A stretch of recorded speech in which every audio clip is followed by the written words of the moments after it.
గోవులు హిందువులకు ఎంతో పవిత్రమైన జంతువులు. వీటి నుంచి వచ్చే పాలు ఎంతో శ్రేష్టమైనవి. ఒకప్పుడు ఎద్దులు లేకుండా వ్యవసాయం చేయడం వీలుండేది కాదు. ప్రస్తుతం యంత్రాలు వచ్చాయి. అయినా ఎద్దులతో పనులు ఇంకా అక్కడక్కడ కొనసాగుతున్నాయి. ఒకప్పుడు పాడి పంట ఈ రెండు ఉంటేనే సిరుల పంట. కానీ ఇప్పుడు మన గో సంతతి తరిగిపోతోంది. ఎన్నో అరుదైన జాతులు అంతరించిపోతున్నాయి.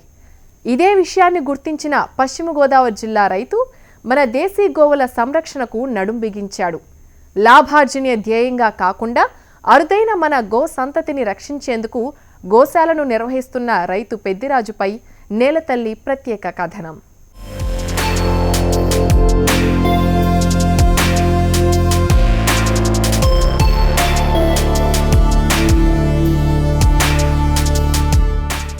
వ్యవసాయం అంటే చాలా ఇష్టం. అందులోనూ మూగజీవాలైన గోవులంటే ప్రాణం. ఆవులిచ్చే పాల దిగుబడి కాదు, అరుదైన వాటి సంతతి అభివృద్ధే ధ్యేయమంటున్నారు పశ్చిమ గోదావరి జిల్లా కోడూరు మండలం కొమ్ముచిక్కాల గ్రామానికి చెందిన రైతు పెద్దిరాజు. 10 సంవత్సరాలుగా గోశాలను నిర్వహిస్తున్నారు. అరుదైన అంతరించిపోతున్న దేశవాళీ గోవుల సంతతి సంరక్షణకు కృషి చేస్తున్నారు ఈ రైతు.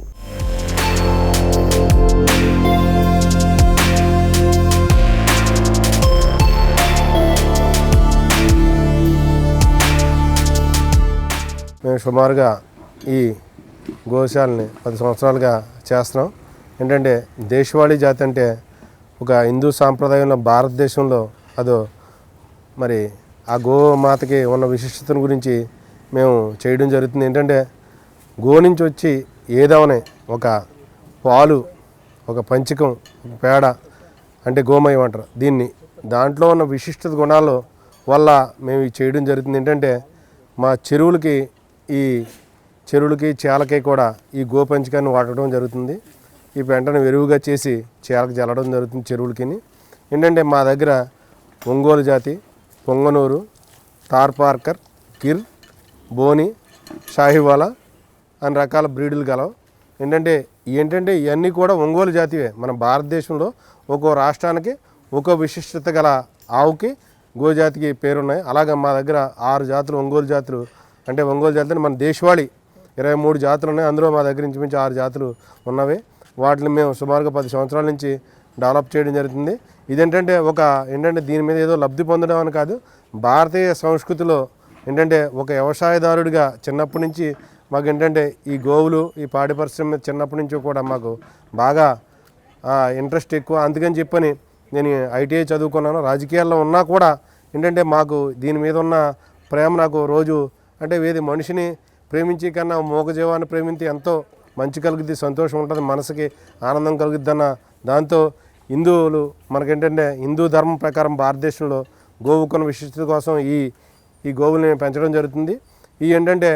మా ఏరియాలో చాలామంది దగ్గర ఉండొచ్చు. కానీ మా దగ్గర ఎవరికవనే ఒక అమ్మకానికని కాకుండా ఒక పాలు అవనే, ఒక నెయ్యి అవనే, ఒక ఏదవనే, ఒక పంచిక నెయ్యనే కొంతమంది అమ్మకం చేస్తున్నారు. కానీ అలా కాకుండా మా చెరువులకి మిగిలిన వాళ్ళు ఎవరికైనా చెరువులకి పంచకం కావాల్సిన ఇలాగేదో మనం మంచిగా చేసుకెళ్తున్నాం. దీన్ని ఇంకా డెవలప్ చేయాలని చెప్పని అందరూ కూడా ఇన్ని చేయలేకపోయినా 1-2 అన్న ధర్మంగా ఈ గోజాతిని పెంచినట్లయితే మన ఆంధ్రప్రదేశ్ కానివ్వండి, భారతదేశానికి కానివ్వండి, ఒక రైతుకి ఎన్నుముక ఒక ఆవు ఉంటే ఆ పంటను పండించవచ్చు దాంతో దూడతో అని చెప్పని.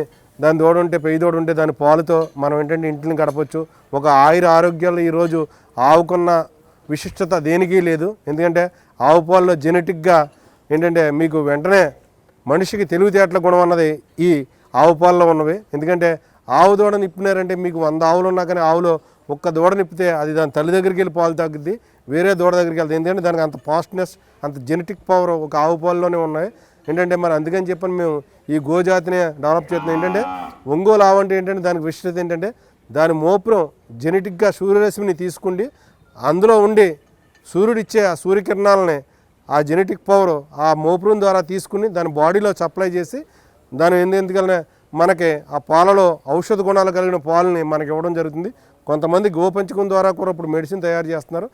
నా ప్రపోజల్ చివరికి నేను చేసేది నేను అదే అంబిషన్తో వచ్చాను. త్వరలో కూడా ఆ గోపంచకంతో మంచి మెడిసిన్ తయారు చేసి ఏదైతే వ్యాధిగ్రస్తులు ఉన్నారో షుగర్, BP, మధుమేహం ఇటువంటి వాటిలో ఉన్నారో వాళ్ళందరికీ కూడా ఇది ఇవ్వాలని చెప్పి నా కోరిక, అందుకని తయారు చేయాలని చెప్పి నేను పెట్టాను.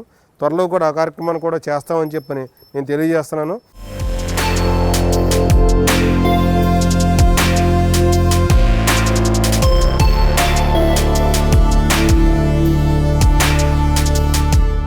మరి ఇది ఏంటంటే ఒంగోలు జాతికి చెందింది, మండపేటలో కొన్నామండి.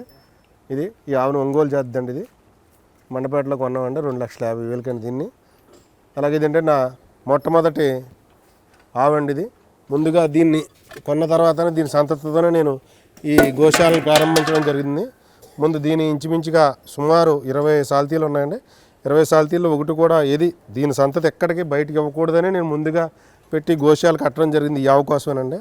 ఈ ఆవు నేను ముందు కొన్నప్పుడు దీన్ని బయటికి ఇవ్వకూడదు, ఈ జాతి గోవి అని చెప్పని దీని ముందు ఈ ఆవును కొన్నానండి. దీని ద్వారా దాని బెడ్లో అన్నీ మొత్తం అన్ని రకాలు అన్నీ ఉన్నాయండి. రండి, ఇది ముందావండి. ఇది దాని మొదటి ఏదో పెయ్యిది అండి. అలాగే ఇది మండపేటలో కొన్నామండి 3,50,000 అండి. ఇది ఒంగోలు జాతి అండి. ఒంగోలులోనే నవనలుపులు అంటారండి. నవనలుపులు అంటే అన్ని రకాల 9 నలుపులు ఉంటాయండి. 9 నలుపులు ఒరిజినల్ బ్రీడ్ అండి. ఏంటంటే ఒకటి తెలుపు ఉంటుందండి, తెలుపు గుంటూరు బ్రీడ్ అంటారండి. ఇది నవనలుపులు ఉన్నదని ఒంగోలు బ్రీడ్ అండి. ఇది మా ఏరియా వాళ్ళు ఎక్కువగా ఇంట్రెస్ట్ చూపిస్తూ ఉంటారండి. ఇది ముందు కళ్ళు అండి, మా చెవులు చివరండి, నాలుకండి, గిట్టలండి, బొడ్డండి, తోకండి, కచ్చ, పళ్ళు మొక్కల దగ్గర ఉంటుందండి, బొడ్డు దగ్గర ఉంటుంది. మొత్తం అంటే 9 నలుపులు అండి. నవనలుపులు అండి, 9 నలుపులు అంటారు. ఇది తార్పార్కర్ అండి. మన పంజాబ్ వెళ్ళినప్పుడు మన పంజాబ్లో కొన్నామండి. ఇది హర్యానా వెళ్ళినప్పుడు మన నిరుడు డిసెంబర్కి ఆక్వా షోకి అక్కడ క్యాటిల్ షోకి వెళ్ళినప్పుడు అక్కడ కొన్నామండి. 2 వాటిని ఈ గిర్రెని ఇదినండి. ఈ ఏంటంటే పంజాబ్ అక్కడికి అక్కడ తార్పార్కర్ అండి. మన దేశవాళి మన ఆంధ్రప్రదేశ్లో మన జాతి అలాగో అక్కడ తార్పార్కర్ ఆ రాష్ట్రానికి మన దేశవాళి ఆవండి. మనకేమో ఇది గుజరాత్ అండి. మన గిర్ ఆవు ఉన్నాయనుకోండి గుజరాత్, మన ఒంగోలు ఆవు ఎలాగా అక్కడ గిర్ అక్కడ ఫేమస్ అంటే మన దేశవాళి జాతిలో గిర్ ఆ రాష్ట్రానికి చెందిన దేశవాళి ఆవు అండి గిర్. ఏంటంటే ఇంచుమించుగా సుమారుగా ఇది 10 లీటర్లు పాలు పిండుద్దండి. ఇది ఇంచుమించుగా ఇది 8 లీటర్లు పిండుతుందండి మానపాటు. ఇప్పుడు 2 చూడి అని కొన్ని ఎల్ల ఎంత అండి. పొంగనూరు అండి. మేము 2 సంవత్సరాలు అవుతుందండి. నేను మండపేటలో 6 లక్షలకి తీసుకోవడం జరిగింది. 5,70,000 6 లక్షలు తీసుకోవడం జరిగింది. దీని అప్పుడు ఏంటంటే ఇంకెత్తోడు పెట్టిందండి. ఇంకెత్తతోడు అదే అండి. దీన్ని అంటే ఏరియాలో చాలా టాప్ రేటుకి కూడా దీన్ని అడిగారండి. దీని బుల్ అయితే ఇదండి పొంగనూరుది దరాము. దీని బుల్ ఇదండి, పొంగనూరు జాతి బుల్ ఇదండి. దాని మొదటి ఎద్దండి. 2వ ఎద్ద పెయ్యి అక్కడ ఉందండి.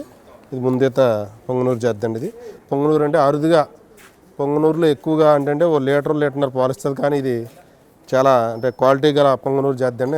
అందుకని సుమారుగా మా దగ్గర 3 లీటర్న్నర కూడా పాలు ఇవ్వడం జరిగిందండి. ఏంటంటే దీన్ని కూడా దాన్ని ఒక ఆవునే మొన్న వేరే ఆయన వచ్చారో 11 లక్షలు ఇస్తాం ఇమ్మన్నారు. కానీ ఏంటంటే మేము కొన్న తర్వాత అమ్ముతామన్నది నాకు తెలియదండి. అందుకని చెప్పి నేను ఏమన్నానండి అంటే దీన్ని చమన్ బ్యాంక్కి చేయించి అందరికీ ఈ బుల్ని మంచి చేసి చమన్ బ్యాంక్కి ఇచ్చి చమన్ తీయించి అందరికి ఇవ్వాలని చెప్పి నా కోరికండి దీన్ని. అందుకని చెప్పి దీన్ని తయారు చేయడం జరుగుతుందండి బుల్ని. ఈ బుల్ ఇంకా ఇప్పుడుకి 13 నెలలు అండి. సంవత్సరం మీద నెల అండి దీని వయసు. 13 నెలలు అంటే 2 సంవత్సరాలు రావాలండి దీని వయసు. 2 సంవత్సరాలు రావాలని దాటాలి. అందుకని చెప్పిన తర్వాత దీని ద్వారా మనం బ్రీడ్ డెవలప్ చేయడానికి అని చెప్పని చమన్ బ్యాంక్ ఇచ్చి తీయించాలని చెప్పని నా కోరికండి. అది అందరికీ ఇవ్వాలని చెప్పని రైతులందరికీ మంచి బ్రీడ్ రావాలని చెప్పని చూస్తున్నాను. దేశవ్యాప్తంగా ఉన్న 23 జాతులలో 6 జాతుల దేశవాళీ గోవుల్ని అభివృద్ధి చేస్తున్నారు పెద్దిరాజు. పంజాబ్, హర్యానా, గుజరాత్ రాష్ట్రాల నుంచి ఆవుల్ని తీసుకొచ్చి వాటి సంతతిని అభివృద్ధి చేస్తున్నారు. ప్రస్తుతం గోశాలలో 40 ఆవులున్నాయి. ఇందులో ఒంగోలు, పొంగనూరు, తార్పార్కర్, గిర్, బోని, షాహివాల్, కపిలా వంటి దేశవాళీ జాతులున్నాయి. వీటి బ్రీడ్ అభివృద్ధి లక్ష్యంగా కృషి చేస్తున్నారు ఈ రైతు. దీని పేరు బోని అండి. ఇది బోని జాతి అండి. మన దేశవాళీ జాతిలోనూ ఇది కూడా పొంగనూరు కన్నా ఇంకా చిన్న జాతి అండి. ఈ 2.5 అడుగులు ఉండగలిగే జాతి అండి. ఈ మేము ఈస్ట్ గోదావరిలోని కోసూరు నగరం నుంచి తీసుకొచ్చి రావడం జరిగింది. ఆయన ఒరిస్సా దగ్గర నుంచి బరంపురం అక్కడి నుంచి ఈ తోలుకు రావడం జరిగింది. ఆ ఏరియాలో ఫేమస్గా దొరుకుతాయండి. వీటిని బోని బ్రీడ్ అంటారండి. కాస్ట్ సార్ ఇది అప్పుడు నేను 3,50,000 కొన్నానండి. దీన్ని జత 6 లక్షలు తీసుకున్నామండి. ఈ జతనేనండి. ఈ 2 బోని బ్రీడ్ అండి. ఇది బోని బ్రీడ్ అండి. దీన్ని ఏంటంటే ఒక పాలు కనుక అది పాలలో కూడా జెనెటిక్గా ఇప్పుడు కేరళ మామూలు గోల్డ్ కపిల్ అంటున్నారండి. అలాగేంటంటే వాటిలో ఉండే పాలలో ఉండే ఔషధ గుణాలు ఏంటంటే పిల్లలకి చంటి పిల్లలకి పట్టించినట్లయితే పావు లీటర్ అయినా వెంటనే హెల్దీగా కోలుకుంటారు. పొంగనూరు అవనివ్వండి, ఈ బోనీ బ్రీడ్ అవనివ్వండి, వీటిలో కొరసగా ఉండి మోపురు ఉండి ఎక్కువగా ఇంకా జెనెటిక్ పవర్స్ ఎక్కువ ఉంటాయండి వీటిలో.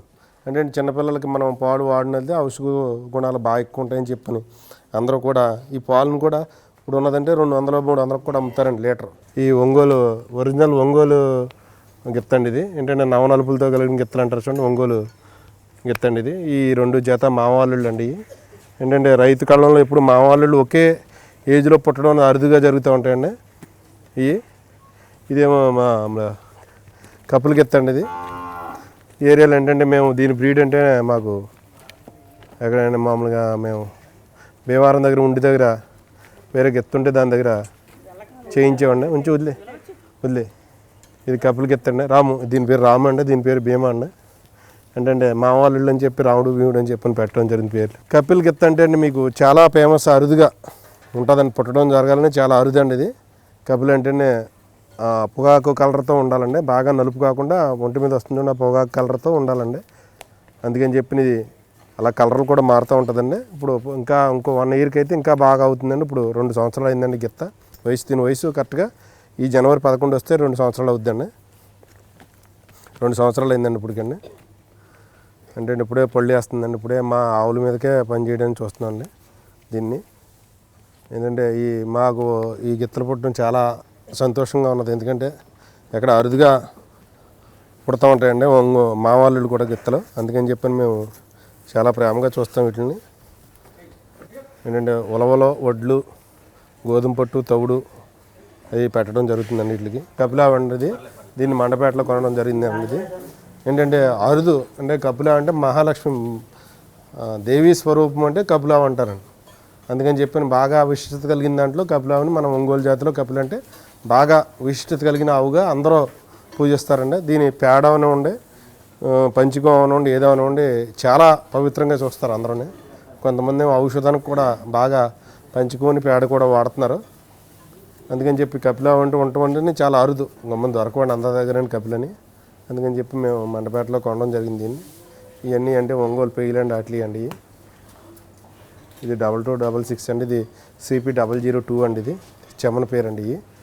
CP చక్రపాణి బుల్లని అండి. ఇది లాఫామ్ నుంచి చేయించామండి, పెద్ద ఆవు పుట్టిందండి. అంటే ఇది మంచి జాతి అవుద్దండి. ఎదరకు ఉండే కొలిది మా సాలలో కూడా మంచి ఆవు అవుద్దండి. కపులావు రేట్లు అంటే మీకు ఇంచుమించుగా 250 నుంచి మేము దాని తల్లిని 5,50,000 అడిగితే ఏమన్నారు మనపేట చౌదరి గారండి.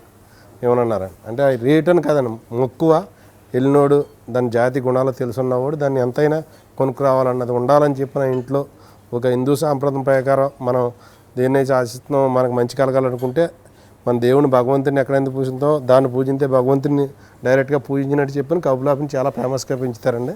గోశాల నుంచి విడుదలయ్యే పశువుల వ్యర్థాలను తాను సాగు చేస్తున్న రొయ్యలు, చేపల చెరువులకు అందిస్తున్నారు. అంతేకాదు ప్రకృతి వ్యవసాయం చేసే రైతులకు వారి అవసరాల మేర జీవామృతం, పేడను అందిస్తున్నారు. దేశీ గోవుల వ్యర్థాలలో ఉన్న గొప్పతనాన్ని దశ దిశలా వ్యాపింపచేయడమే తమ లక్ష్యమంటున్న పెద్దిరాజు అందుకోసం గోపంచకంతో మెడిసిన్ను రూపొందించేందుకు ప్రయత్నాలు చేస్తున్నారు. దీంతో పాటే తక్కువ ధరకే సెమెన్ బ్యాంకులను ఏర్పాటు చేసి దేశీ గోవుల బ్రీడ్లను అభివృద్ధి చేయాలన్న ఆలోచనతో ముందుకు సాగుతున్నారు.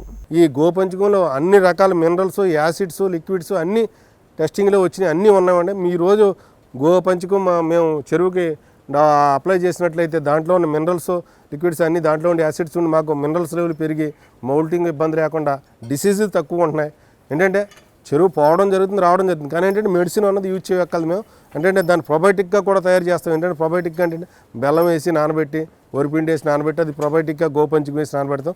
మౌల్టింగ్ టైంలో అనుకోండి పసుపు కలిపి కొట్టడం జరుగుతుంది. ఇలా అంటే గుల్ల ఫ్రీగా అవుతుంది.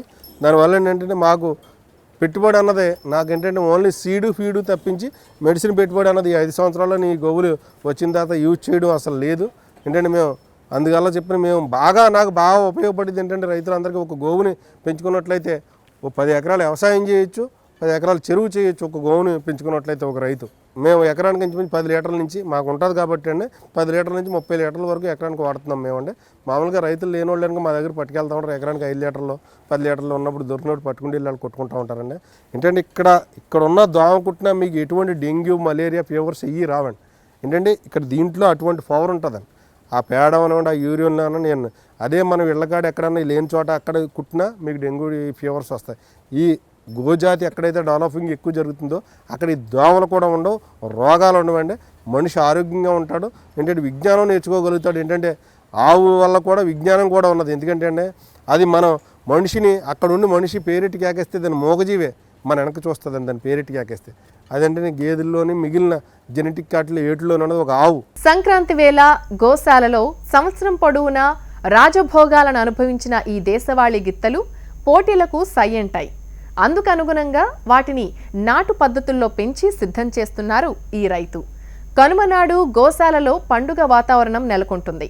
సాగు రంగంలో రైతుకు జీవనోపాధిగా నిలుస్తున్న గోవులకు ఎంతో భక్తి శ్రద్ధలతో పూజలు నిర్వహించి వాటిని అందంగా అలంకరిస్తామంటున్నారు పెద్దిరాజు. ఆ రోజుల్లో ఆవు పాలు తాగడం ఏంటంటే పొలంలో ఈ ఎద్దుల్ని ఆ నేలలో తిప్పడం వల్ల ఆ ఎద్దు నుంచి కారిన చెమట బిందువు ఆ నేలలో పడితే బంగారం చుక్కపడినట్టు బంగారం పండుతుందని చెప్పని మా పెద్దలు చెప్తూ ఉండేవారు. దాని ప్రకారం ఏంటంటే ఎప్పుడోకప్పుడు మనం బండి అన్న కట్టాలి. రైతు వారిలో మనం ఏంటంటే హిందూ సాంప్రదాయం ప్రకారం బండి కట్టాలి ఎద్దులని చెప్పని అందరూ కోరుకుంటారు. అలాగే ఆవును పూజించాలి. సంక్రాంతి సంబరాల్లో కూడా ఆవును కూడా మేము ఎలా తయారవుతాం అలాగే మేము చేస్తాం. వాటిని కూడా మేము ఏంటంటే ఉదయం 5 గంటలకి మా వాళ్ళు వస్తుంతో ముందు ఏంటంటే అన్నిటిని వేరేదో షెడ్లోంచి ఇంకో షెడ్లోకి మార్చి బయట కడతారు. 5 గంటలకి కడుతుంది. 5:30కి మొత్తం అంతా క్లీన్ చేసి అప్పుడు దానాలు ఏంటంటే మేమేంటంటే పూర్వం నమ్మిన దానానే ఎక్కువ వాడతాను. ఏంటంటే ఈరోజు చాలా రకాల మినరల్స్ అన్నీ చాలా వచ్చినాయి. ఏంటంటే పూర్వం మన నాటు పద్ధతిలో బలిష్టంగా ఉండాలి. ఏంటంటే పాలు దిగుబడి తక్కువ ఉన్నా కానీ మనం ఏంటంటే పూర్వం ఏంటంటే ఉలవలం అంటే బాగా రక్తం ఉంటుంది, మంచి బిగింపు ఉంటుంది. దానికి ఏంటంటే జెనెటిక్గా ఎటువంటి వ్యాధులు రావు ఎక్కువ. ఏంటంటే ఉలవలో మామూలు వడ్లు ఈ దానాల పూర్వం ఏంటంటే గిత్తలు కావనండి, ఆవులు కావనండి పూర్వం మన పెద్దలు అయ్యే పెట్టేవారు ఎక్కువగా. దాంతోపాటు ఏంటంటే మన శీతాకాలం ఎక్కువ అని చెప్పని కొద్ది గోధుమ పొట్టు కలపడం జరుగుతుంది. వాటితో తవుడు ఏంటంటే ఓ సీజన్ 3 నెలలు ఒకటి పెడితే ఎప్పుడు మటుకు ఓ పూట మటుకి మామూలుగా ఉరవలో మేము ఈ వడ్లు దానా మటుకి ఓ రోజులో ఓ పూట అది పెడతాం.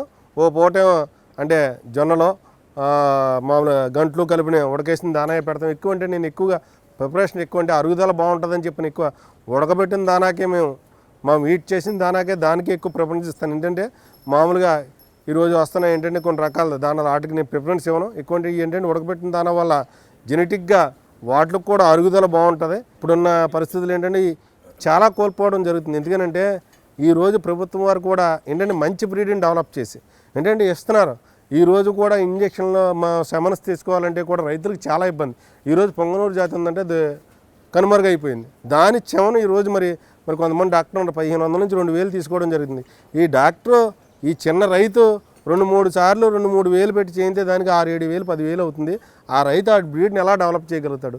అది ప్రభుత్వం వారు ఎక్కడా డెవలప్ చేయడానికి ఇంకా చేయలేదు, అది చేస్తలేదు కూడా. ఎందుకంటే మంచి బ్రీడ్ని డెవలప్ చేయాలి. ఏంటంటే బుల్లుని కొనాలి మంచిది. గవర్నమెంట్ వారు మంచి బుల్స్ ఎక్కడనే సేకరించి వాటి చెమన బ్యాంకుల ద్వారా తీసి రైతులకి ఏంటంటే తక్కువ రేటుకి అందజేయాలి. ఏంటంటే అలా అందజేసినప్పుడు మరి రైతులు ఉపయోగపడతారు. ఎందుకంటే ఒక ఆవుని అంటున్నారు, ఆవును కొని అంటున్నారు. ఒక ఆవును కొనిచ్చి మేము ఫ్రీగా కొనిస్తామని గవర్నమెంట్ వారు ఇంకా ఆ పరిగణలోకి రాలేదు. ఇంకా అటువంటివి వచ్చినట్లయితే ఏంటంటే ఒక ఆవు ఇంటిగాడు ఉంటే ఎంత బాగుంటుంది అన్నట్టుగా కూడా మనం ఈరోజు దాన్ని చేయాలన్న సంస్కృతి ఉంటే మన ప్రభుత్వం వారు ఇంకా ఆదుకుని ఇంకా డెవలప్ చేయాలి. ఏంటంటే మంచి జాతులు రావాలంటే గవర్నమెంట్ నుంచే రావాలి. ఎందుకంటే వాళ్ళ నుంచి వచ్చింది అనుకోండి అది మొత్తం ప్రజలందరికీ కింద స్థాయిలో ఉన్న రైతుకు కూడా వెళ్తుంది.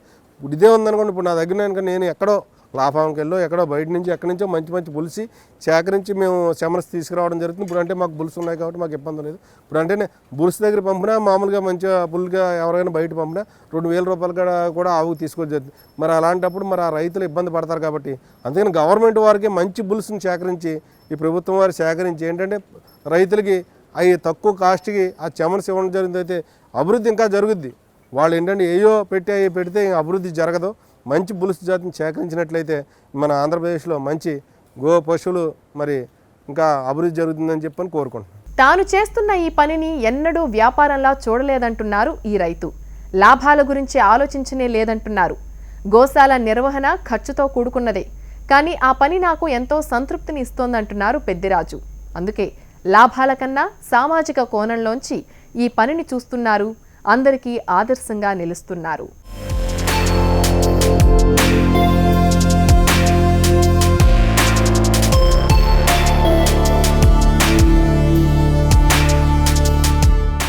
ఇది వాల్టి నేలతల్లి కార్యక్రమం. నమస్తే.